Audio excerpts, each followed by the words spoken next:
Nestled in the heart of historic downtown Wilkesboro, the 1915 offers a wedding experience like no other.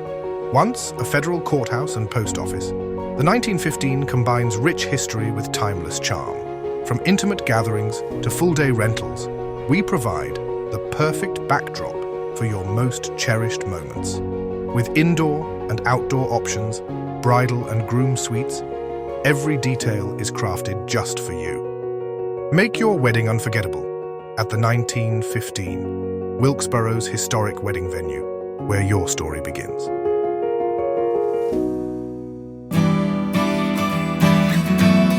Closed captions for this episode of Life in Wilkes is brought to you by Deal Insurance Agency in Wilkesboro, an award-winning, experienced, family-owned and operated agency with service and coverage that goes above and beyond expectations. Join us on a captivating journey as we explore the charm, history, and vibrant culture of Wilkes County. Discover the hidden gems, inspiring stories, and remarkable people that make Wilkes a place worth knowing and celebrating. Join us now and experience the unique essence of life in Wilkes. Brooke Horn, how are you? Doing good. I have been thinking about our visit for a while because our first visit together, we got to know all about the art gallery and how you found the Carolinas, how you found Wilkes County and made it your home. Yes. So that was, 4 months ago. I assume that you're still happy here. Absolutely. That's good. We would not want Brooke Horn to not be the director of the art gallery.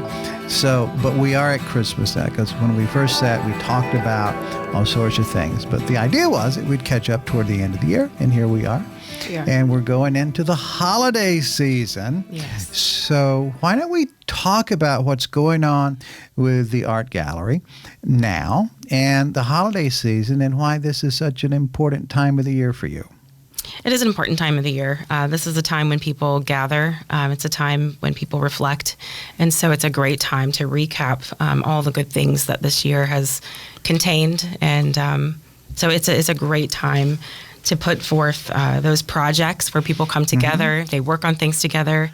And at the gallery, one of our mottos is that the arts creates community. And it's very true. Right. Arts brings people together. So, well, I had listened to your first visit while we sat in this room, and it brought back a lot of thoughts about the community. Yeah. Because that's 4 or 5 months ago, and I was thinking about other people that I've talked to who talk about community and who do things to serve, and I see this as being a common thread for a lot of people. Yeah. And when I stopped by your gallery, your art gallery. That's nice. You got your own place. My own place. Your own space. And I saw volunteers all over putting stars up on ladders. Your husband was there, right? Yeah. Not putting out a fire. Not putting out a fire, thank goodness. I think you said something. You said, there's my husband. And I said, hi. He said, I'm just working. I'm just doing what she tells me to do. So he was, but then there He's were a big other supporter. Yeah, there were other volunteers there as well. Yeah. Why don't we talk about that for a moment? Because we didn't talk a lot about that before, but this is a special time of the year, the holiday season. It takes a lot of people to pull everything together and do that in the holiday spirit too, right? Absolutely. Talk about that. Yeah, Your so people. we have quite a few people. Some people work behind the scenes, whether it's we have volunteers that are washing linens. We've got several board members that help take care of that for us. Linens are always a huge part of any event, any kind of formal event. And it's a big undertaking, and so we're very thankful for that. Putting together plans and themes. I have several instructors that help volunteer and fill in those gaps. I'm just one person. I wish that I could clone myself, but that doesn't work that way. But we have instructors that love to join in. They love the gallery as well. Kim Reed, you saw her yesterday. She was helping decorate. She loves to do interior design, and it's simple. I can just give, here's my color scheme, here's my theme, let's make this happen, and she's all on board. She jumps in. And does she come up with the design ideas?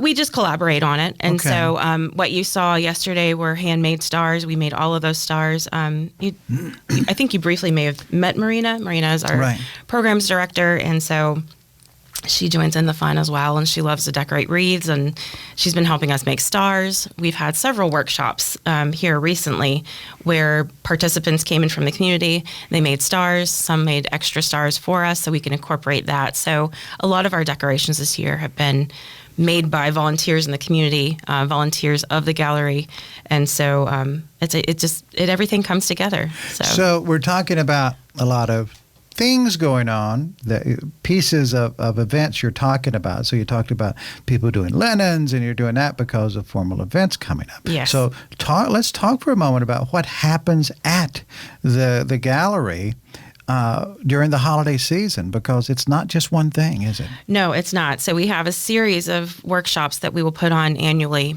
free to the community. So we've done 3 of those workshops, watercolor, Christmas cards, teaching the basics of watercolor so they can take that home and do that themselves as well, take those techniques and expand upon them. Do they? Yeah, they do. They do. And then sometimes if it's something that they really took to, then they may come back for a watercolor class or a mixed media class because it really spurred that interest in them and they see them doing this more.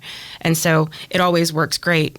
So with that workshop, yeah. Do you get Christmas cards from people that have made the cards? We do. We do. We have several artists that have Christmas card making, and then they send them to the gallery. And then we have some people in the community that have taken our workshops that will in turn say thanks, and they'll make us a card, and then we put those on display. So it's always fun, around the holidays, because so many people want to be a part of what you're doing. And then the return, sometimes you don't get to see the return, but when you do, it's very heartwarming. It's very encouraging to just keep plugging through, keep doing those things. It does make a difference. Can we talk about Christmas cards for a moment? Sure.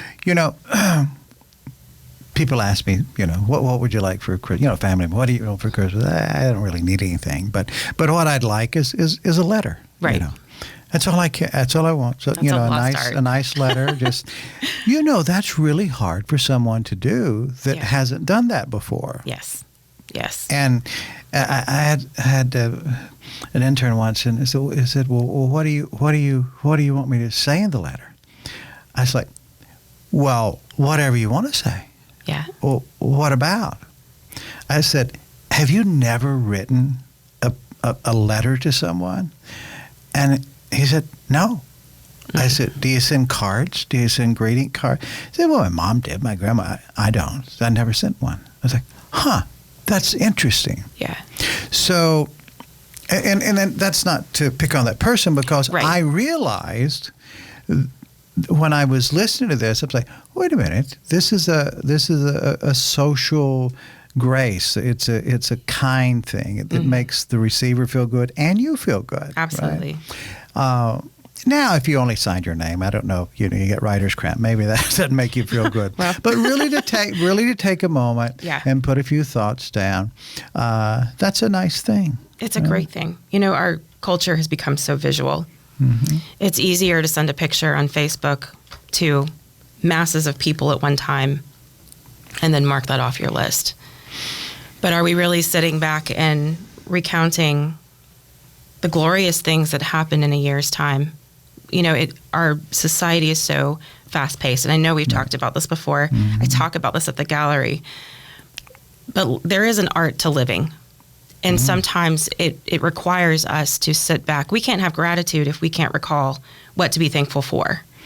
Otherwise, we're talking about hope, and that's in the future. Right. But if we're looking back to the past and we're saying, have I grown in the last year?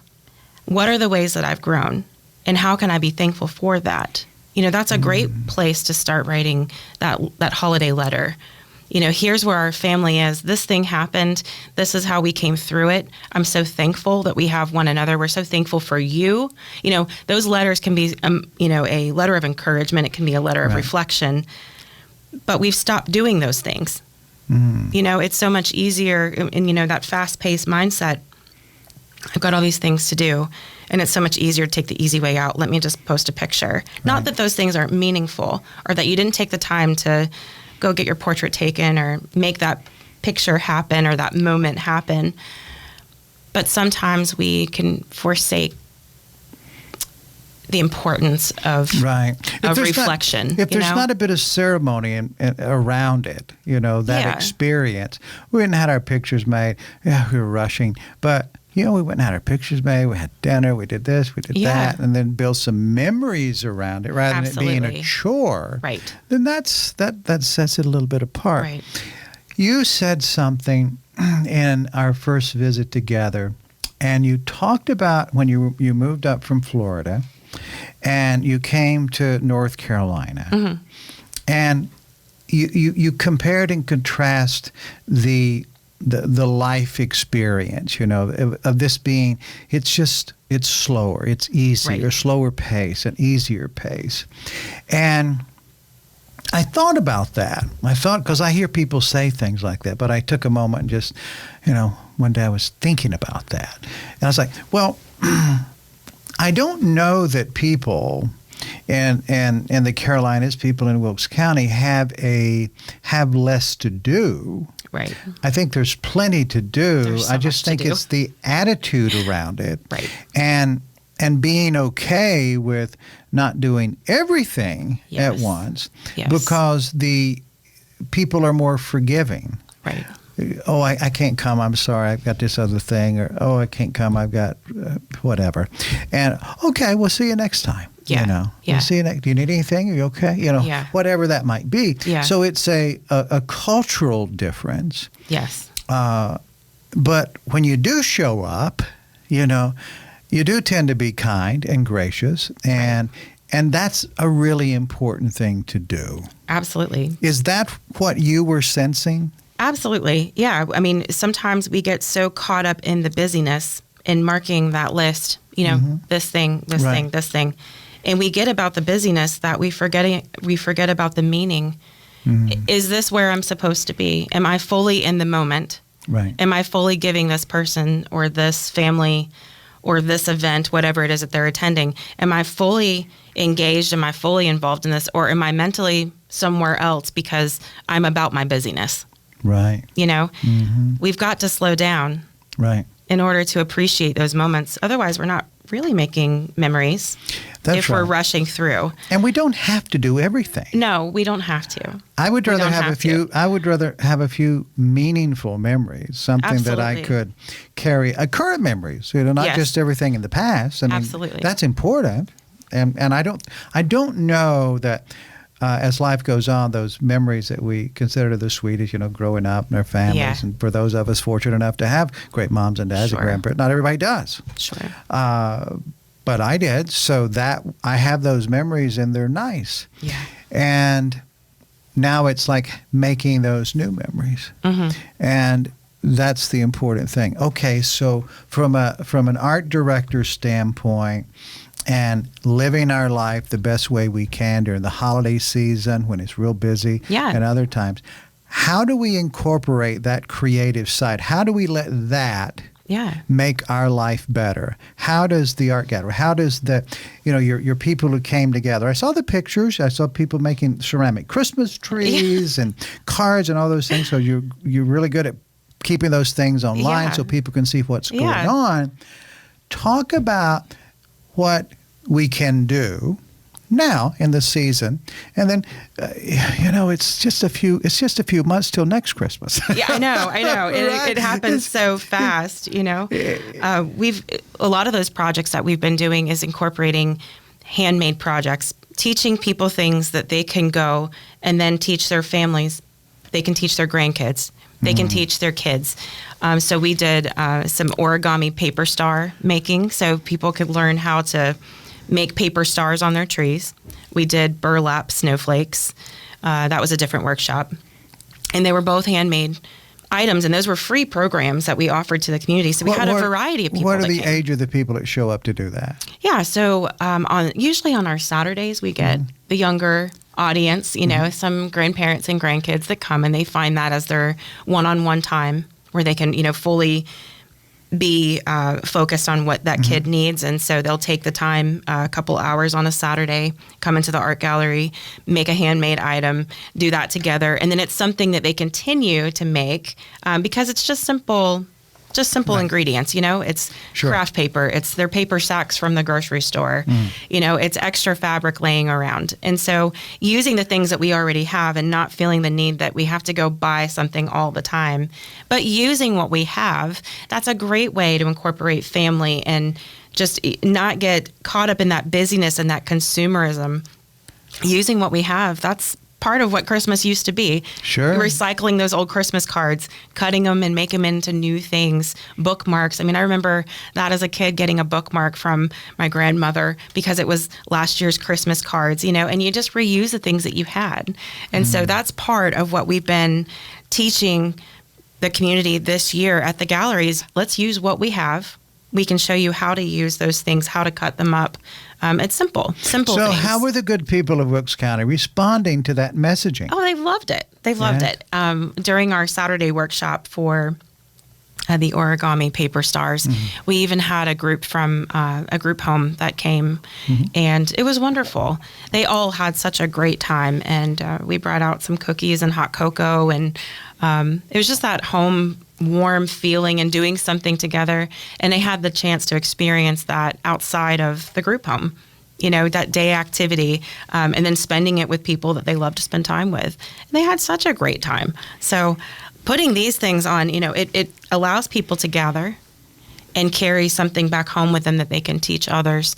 And then it just carries on. It's that, that one drop in the water and the ripples just keep going. And so it's something that they can continue to make for years to come. So do you contend that a handmade Christmas item is more precious than one we buy at the retail outlet? Well, I mean, I think it's a personal preference, Sure. but I do remember a time when people made things, or it was, if you were in agriculture, you grew fruit and, apples and oranges, and that was a heartfelt gift. This came from my grove, and, I would be thrilled to death if someone gave me a bag of oranges, even when I was young, because, I'm from Florida. So, right. Oranges were the thing here. It's apples, and that's a heartfelt gift. And it's something that you poured your time and effort into growing it. And there's a lot of time that was involved in that one thing, even though it's just an apple, But there are heartfelt gifts that you can buy. One of the things that we did, that you mentioned, the Christmas trees. So when I was a child, my mother did ceramics. And so I remember it was officially Christmas when the heirloom Christmas tree came out, and it was the tree that she made and she glazed for the family. And so I remember that. And so the last few years we've been doing heirloom Christmas trees, and nice. I don't know the exact number, but I think that we've done over 200 trees in the last year and a half. I tried to get a head start. We did a Christmas in July, so it's kind of been Christmas throughout the year at the gallery. But every time we gather and we do these parties, the stories come out. And, we've talked about therapy and art and how they go hand in hand. And so those stories come out. My mother made a tree. She had one. Another family member got one, but I didn't get one. So I'm going to paint this in her honor and her memory, or ours broke, or I don't know what happened to it, So it's stirring up all sorts of memories for people. It does. And so it's nice. Always... it's just a lot of fun when they come into the gallery to pick up the tree. It's been fired. They've waited a few weeks. It's a 2-day process when you take on the firing of a ceramic piece, from the firing to the cooling. Right. And so but that's still pretty quick. It is, but when quick. we have like 50, it takes a few sure, weeks to get everything fired. So it's just the anticipation. And when they walk in the gallery and they see the tree, it's like, some get a little glassy eyed.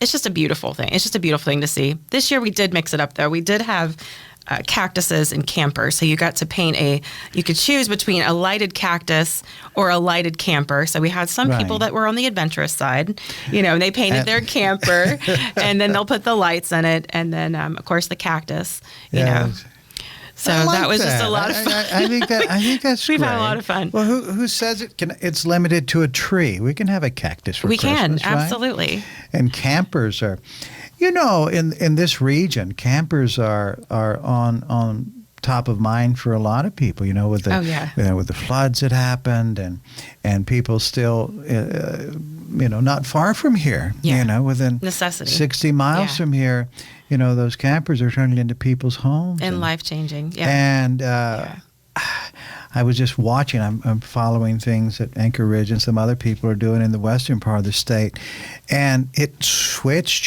from people giving, water and all clothing, and the need then because of the cold weather, it got so much larger. Yeah. And then I was like, oh my gosh, people from around the country, they're sending in their campers. They're pulling together, yeah. And I was like, what an incredible thing. And that speaks to the heart of the people, I think, in this region as well.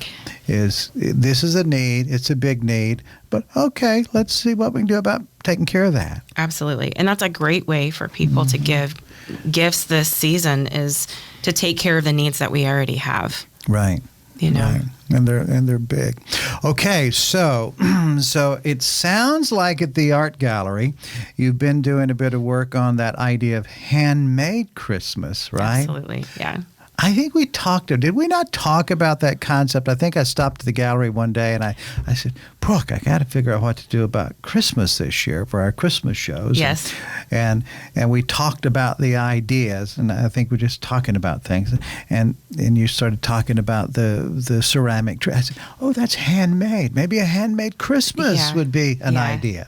Yeah. That could be part of our Christmas show for 2025. Yeah. So we make that part of it. And I'm sure you've got lots of stories from people, a lot of people that have had this experience. Let me ask you this. Do they do it just once, or are they coming back year after year now? Oh, they come back. They come back. They already got one, though. Oh, yeah, they still come back to paint them as gifts. One. Yeah. Okay. Yeah, so they'll come back and paint them as gifts. Mm-hmm. In October, we did the Address the Stress, which is put on by the Health Foundation.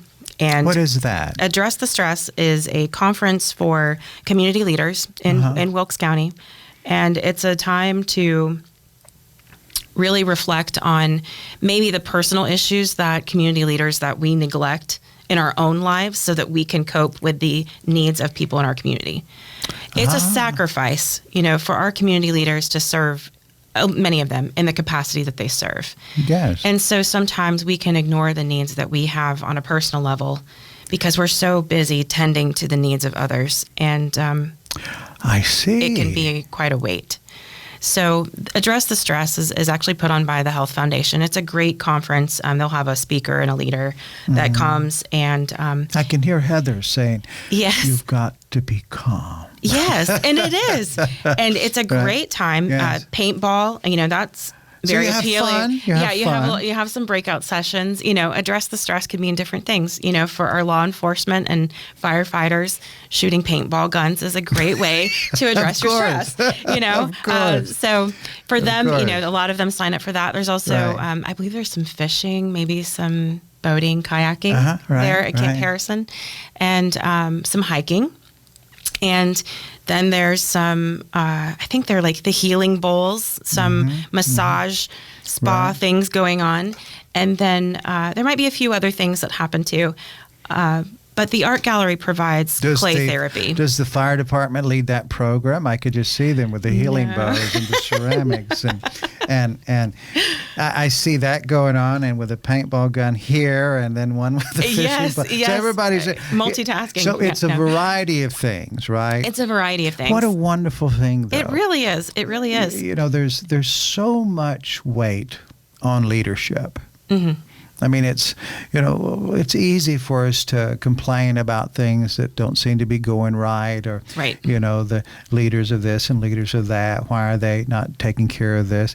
When it's a big thing. So it goes, usually taking care of something doesn't mean just doing something for one person, because if they're in an organization, it's a program or something. So you're asking for something that we don't have the facilities to make that happen. Right. But we could create that. Okay, I'll have it tomorrow. Can't have it tomorrow because we have to create the system first. Yes.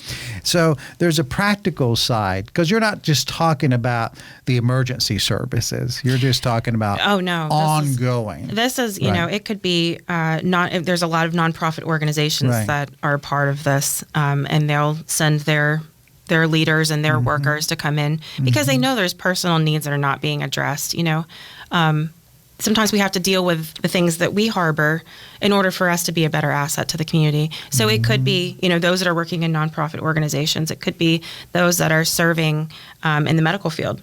Oh, maybe they're even just dentistry, you know, or, you know, physical therapy, you know, any kind of service to the community is open to come, and it's free. That's the thing too, is that the Health Foundation has made it free. Right, that's wonderful. You know, and through grant programs, you know, it helps cover the cost, you know, and donations from other community members as well.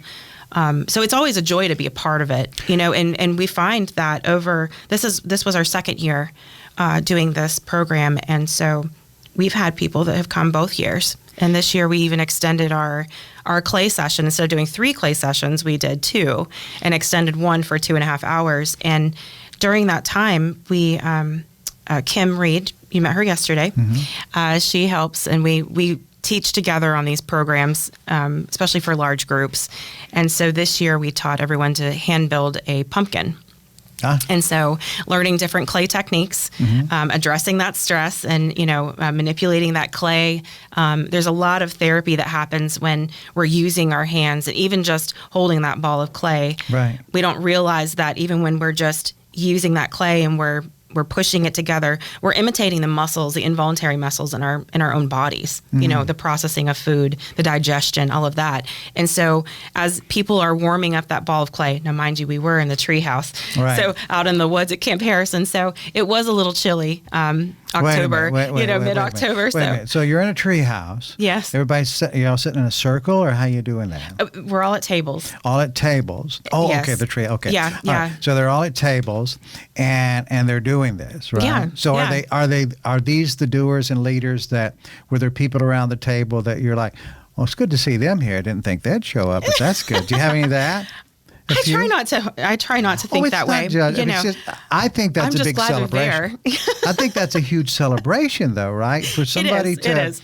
We all need that. We all need those moments to decompress and to do something that's just, you know, earthling activity. Absolutely, yeah. Usually by the look on their face, you can see whether they've done this before, right? Whether this is a new thing or whether they've done it or not. It's the look of confidence on their face. Like, I can do this. I can tackle this, you know. Right. So you can look at the participants' faces and just kind of see how they're, you know, if they're kind of like, oh, you know, oh, it's clay, you know. It's just a ball of dirt. Like, don't let this thing master you. But it's there's just a moment. ball of dirt, there's a moment. You know? You're saying there's. I mean, you're a trained therapist, so you come at this a little differently than the average art director would. Right. Right. So you got a little magic there. So, are there moments? Because leaders are different. Because, you know, we're all supposed to, you know, conduct ourselves in a certain way and do certain things. But are there moments when you can tell, you can just, I don't even know if it's stress, but it's just that relax, you know, that moment of, and then just get into that moment. Is there that time you can see it, or do you feel it? Oh, you can definitely see it and feel it. Just the whole air about the workshop will change. You know, it's kind of everyone's uneasy. I don't know what to do. And the more I see that, that's the more I'm going to say, okay, I just need you to hold that clay ball. I just need you to knead it. You're just going to get it warmed up with your hands. And we're just going to share with you about who we are at the gallery, what we do, what we're doing today. And then I'll go into our theme for the day, why we're making what we're making. So this year we talked about the importance of leadership, that sometimes we don't get to see the results of our work. You know, it's our job as community leaders to stay strong and keep planting seeds. A farmer is not going to throw seed in the ground with no faith that it's, you know, not going to grow, because he's wasting his time. But a farmer that puts that seed in the ground has faith that that seed is going to produce something. It goes beyond hope. And so when you're talking to community leaders and you're telling them, even though you may not always get to see the harvest or the result of what it is that you're doing, keep on planting those seeds. Wherever you see a need, you have to keep planting those seeds. And so we talked about that. And in the end, we ended up with pumpkins, which harvest hundreds, maybe sometimes thousands of seeds. And that's our job as community leaders. Sometimes we don't get to see the harvest, but it's our job to take that seed and do something with it. Plant it. Yeah. But this time, they actually got to see the harvest. And they got to see the pumpkin. And they did such a great job. So most of them had never done hand building before. And they were beautiful. We made white pumpkins. We used the clay out of Asheville. So, with all of this devastation in Western North Carolina, just the actual clay that we used out of Asheville was therapeutic. So, once you tell the story of the clay that they're actually holding, this is from, was harvested and produced in Asheville, and this is the clay you're using today. And so what can you do with this gift in itself? This gift, there is no more. High water clays at this time is shut down. So there is no more of this clay. It's one of a kind. And knowing what had just happened just weeks prior to the workshop, you had, everything changed at that moment. Everyone took this very seriously. This just wasn't some ball of clay that was ordered off of Amazon from who knows where. We're talking about our natural resources that most of the time from high water clays is coming from North Carolina. Right. And so they're holding this ball of clay and everything changed. It was, I'm going to make something beautiful out of this clay. Nice. No matter what it looks like, I'm going to appreciate what it is that this looks like. And so they were beautiful. And so they got to use 2 different clay bodies. They used a white clay for their pumpkin. And then because we don't have glazing out there, with pottery, it's kind of difficult. You have to be strategic, So we did white clay body with a brown clay body for the stems. And so they made these beautiful white pumpkins with brown stems. And they turned out wonderful. I was so proud of everybody. So that's the task of making the pumpkins, an emotional story. So that's real strong. Yeah. What type of feedback, when, that tap on the shoulder or, hey, what were those moments like? For me, it was very, I don't ever go into a situation when I'm teaching, I don't have expectations. I think sometimes expectations can really set us up for disappointment. And so I just want to take it in for what it is. So I had no expectations. I just knew we were going to make pumpkins, and that was it. That's right. But for someone to come up afterwards and say, I needed this, then I know that my job is, I've met, that's my mission. It was to provide something they needed that they sometimes don't know that they need. They see it as a fun activity, but I see it as, you do need this. You do need this moment to sit down and focus on something. And as you're pressing out that clay, you're pulling it, you're feeling the texture of it, you're connecting with the ground. You needed that moment. Sometimes we don't have time to focus, and it all has to do with that slowing down.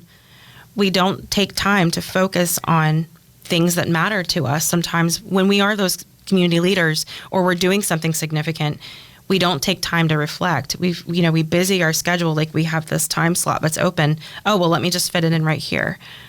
But what if we were more protective over that time? I do have a 30-minute time slot, but I'm going to schedule it with nothing because I need that moment to just have a moment to breathe and reflect on maybe what it is I need to do today, maybe process the day before so I'm better prepared for the day that I'm in. We just get so caught up in plugging those things in. So to take a group of people and remove them from the stress of the workplace or whatever it is they're normally focused on in their normal day, remove them from that, put them out in the wilderness and give them a ball of clay, they need that. Yes. It sounds strange, but they do need that moment of isolation and peace to hear, you're not listening. I don't have music playing. You're listening to nature. You're listening to the squirrel that jumped onto the leaf and then he's crackling around on the ground. You're listening to the wind. We need those things. You truly are earthing at that moment because you're in the midst of it all. Absolutely. Yeah, there's something about having all the nature surrounding you. It's a great thing. Yeah. Fall time. I was talking to folks at the Wilkes hardware store this week, and I said, those birds, they eat that 40-pound of bird seed, and now they want more. Absolutely. And Richard said, well, they're going to keep doing that, Carl. Yeah. And I was like, I know, but 40-pound a month, get quite pricey. Yeah, but now it's cold. Yeah. So they want 80 pounds. Absolutely. Richard said, no, they don't want 80 pounds.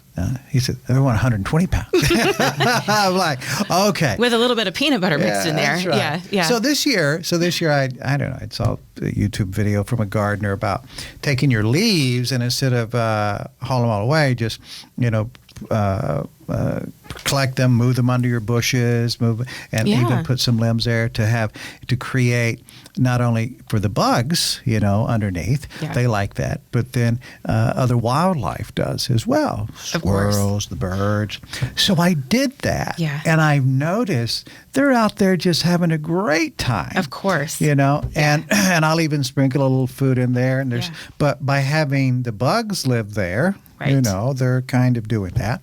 And I said, what a brilliant idea. But you're also protecting those roots, that root That's system right. of, whatever it is that you're spreading over. Right. A lot of that will die quickly the first frost. Right. But once you've protected those roots. Then it's going to be good. Yeah. Yeah, you see, you're taking it deeper. So I didn't go that. I just like to see the birds and the squirrels playing. But I definitely want to protect the roots because the they got the great plants. That's right. That's right. Oh my gosh, I just love the handmade Christmas and the handmade memories that you've shared and these experiences. We're all leaders in some way. Absolutely. Whether you're a corporate leader, you're leading a not-for-profit, you're a church leader. You're family. You're a family leader. Yeah. Whether they're your kids or you have no kids, if you've got dogs and cousins and brother, whatever you got, you're part of some type of tribe. Absolutely. Right? So these are things that benefit all of us. We could break it down that way, right? Absolutely. Yeah. Absolutely. So has it been a good year for you? It has been. Yeah. It has been. It's been a great year. Any regrets? Any regrets? I can't think of a one. You don't even. I'm not perfect, but but that's good. That's how you build resilience. You make the mistakes and you just keep moving forward. And sometimes that's how you learn. So if you don't make the mistake, then you didn't really learn. Yeah. You just, kind of winged it. You don't have to have regrets every year. No, I don't. There's a song. If you had said, well, I had a few, then we could have ended the out for the show with that song. But regrets, she's had a few, but then again, she didn't want to talk about it. Actually, I can't. None come to mind. Yeah. So Isn't that good though? I mean, it's not that we don't face obstacles or problems. We just face them and move on. Yeah, I mean, and you just look back and you say, I could have done it this way. I don't regret it because then I learned that way doesn't work. But the next year, I'm going to do it better. Yeah, I'm going to do it this way. What a great Christmas gift. I mean, that's a great gift. I think when we give ourselves gifts like that, we are in fact giving it to everyone because we're better people. Sometimes the best thing we can invest in is ourselves. Mm-hmm. Whether it's taking a moment to learn something new or taking a moment to reflect. You think about those letters that we first started talking about. Sometimes that's where we learn the most about ourselves, is when we take that moment to invest in ourselves and just write it down. Sometimes that's how some people process their year, looking back and being thankful. Make those notes. Yeah. I was talking to someone the other day about that. I said, do you journal? No, I have bad penmanship. I said, I don't think that matters. No, it's your journal. It doesn't matter. Nobody has to see it. You're not going to be graded on it. No. It's just that practice of doing it, right? Yeah. Yeah. Well, my goodness, lots of great things happening at the Art Gallery. Christmas time obviously is here. Yes. Lots of good things, so many things going on in the community. How do people find out about what's going on? Is it on the website? it's on our website. We've got social media, both Instagram, Facebook, and we do have a TikTok. Okay. So for now, we'll see. But we do have a lot going on, and also our mailing list. So we have Ward Nichols in the gallery right now. Ward is such a treasure to our community, and so we have 73 pieces of art in the gallery of Ward. He has a solo show, and so it's a great show. So if you haven't come by to see it, please come by. It's hugely important. It is so important. I don't think that